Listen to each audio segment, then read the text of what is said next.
இது என்ன தேற்றம்? என்னது இது? ஒன்றாவது இங்கே வந்து ரெண்டு பேர் இருக்கிறாங்க. ஒரு முக்கோணம் ஒன்றோட இந்த உள்ளுக்குள்ளே இந்த ரெண்டு கோணத்தையும் கூட்டுறது இங்கே உள்ள கோணத்துக்கு சமனாக இருக்குமா?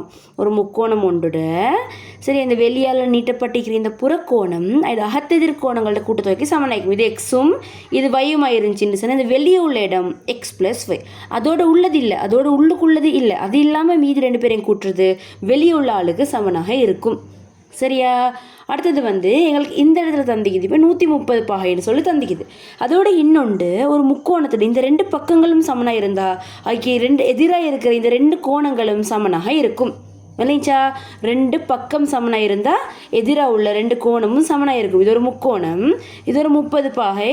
சரியா? இது 30 பாகை, இது 30 பாகை. ரெண்டு கோணம் சமன். அப்போ என்ன சொல்லலாம்? ரெண்டு பக்கமும் சமனாக இருக்கும். விளங்கிச்சா? இப்போ பாருங்கள், இங்கே வந்து 130 இது ஒரு நேர்கோடு தானே. இது 130 சொன்னால் உள்ளுக்கு எவ்வளோ வரப்போகுதுங்கன்னு 130 சொன்னால் இங்கே எவ்வளோ வரும்? 50 வரும். இது 50ஆக இருந்தால் பாருங்கள், இந்த ரெண்டு பக்கமும் சமன். அப்போ இது 50ஆக இருந்தால் இதுவும் எவ்வளோ?